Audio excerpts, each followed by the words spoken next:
okay so आज चाहिँ हामी यो फोटो एडिट गर्न गइरहेका छौँ र यो फोटो चाहिँ मैले खिचेको हो मेरो Redmi Note 7 Pro फोनबाट जुन चाहिँ 3 साल पुरानो फोन हो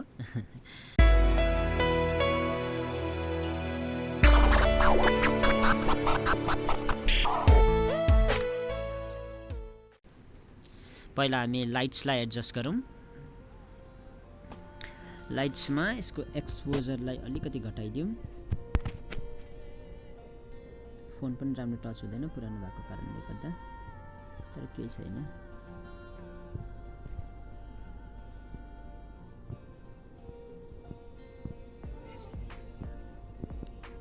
ओके 47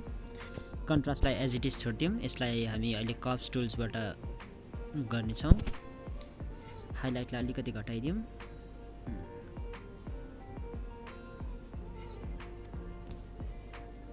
ओके शेडोलाई हल्का बढाइदिउँ ओके वाइट्सलाई अलिकति बेसी फोन टच हुँदैन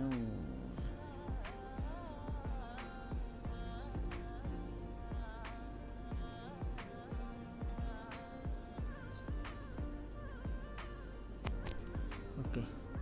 ब्ल्याक्सलाई अलिकति घटाइदिउँ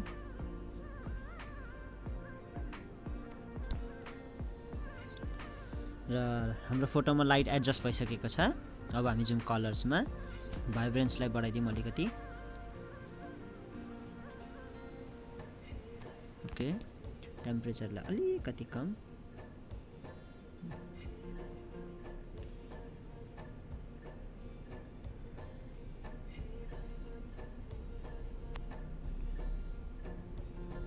टिन फ्लेम अलिकति कम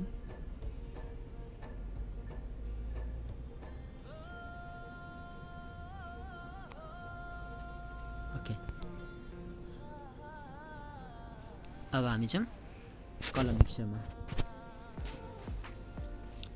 पिङ्कको सेचुरेसन कम्ती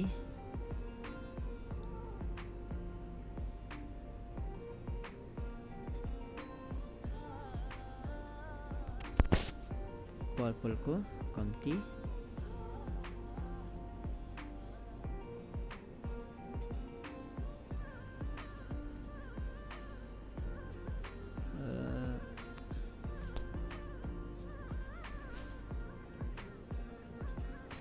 र ब्लूलाई म अलिकति ह्यूलाई चेन्ज गर्छु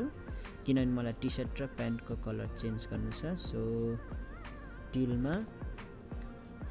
सेचुरेसनलाई अलिकति घटाइदिउँ लुमिनेन्सलाई पनि अलिकति घटाइदिउँ फोन टच हुँदैन फेरि लुमिनेन्स ओके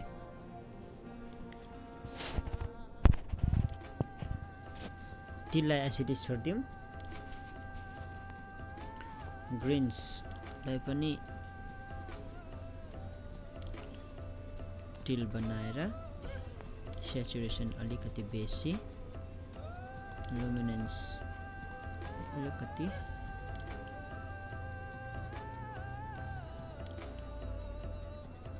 कम्ती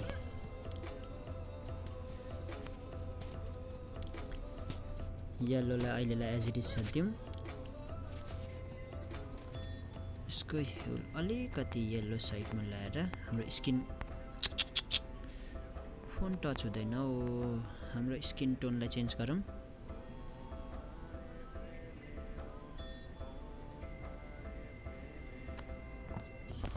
ओके सेचुरेसन कम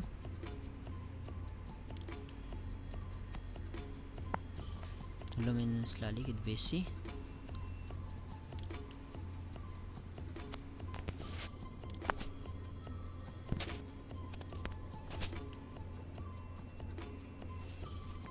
ह्यू चेन्ज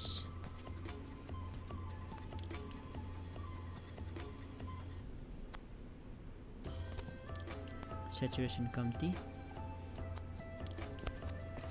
ओके डन अब कलर ग्रेडिङमा स्याडोलाई पहिला सेचुरेसन बढाइदिउँ एन्ड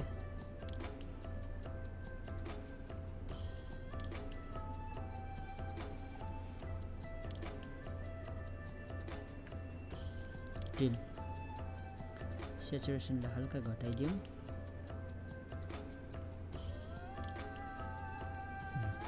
ओके अब हाइलाइट सेचुरेसन बढाइदिउँ र हाइलाइटलाई येल्लोमा अब सेचुरेसनलाई हल्का घटाइदिउँ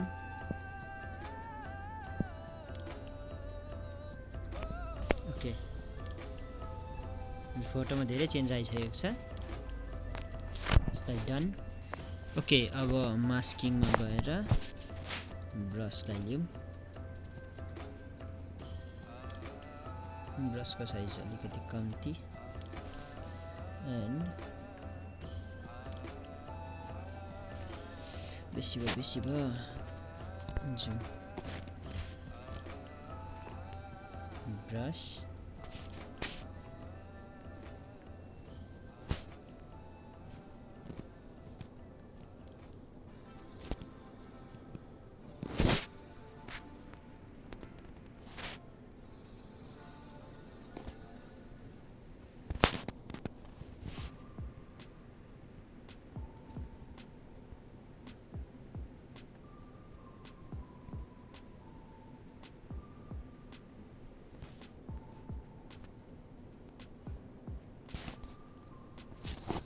ओके अब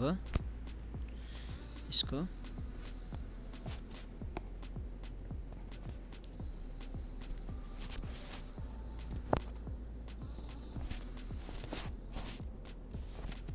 ओके अब यसको यहाँ गएर टेक्सचरलाई अलिकति घटाइदिउँ ताकि हाम्रो स्किन स्मुथ आओस् स्किनमा कुनै पनि प्रकारको क्लियरिटीलाई पनि घटाइदिउँ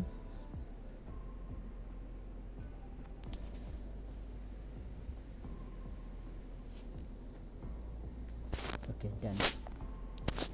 अब अझै एउटा रेडियल मास्क लिउँ क्यारेक्टरको राउन्डमा यसलाई इन्भर्ट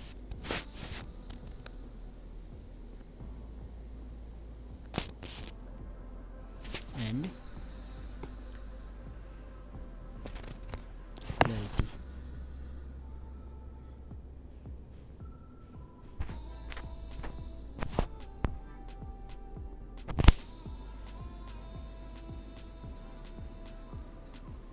okay na DS हैन okay done अब यो बिफोर यो आफ्टर अब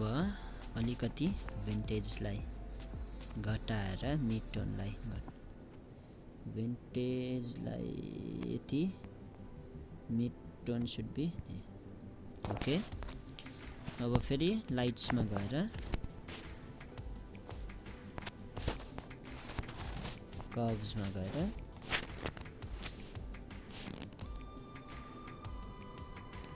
हाइलाइटलाई बढाएर स्याडोजलाई हल्का कम अनि स्याडोजमा हल्का फेड ओके डन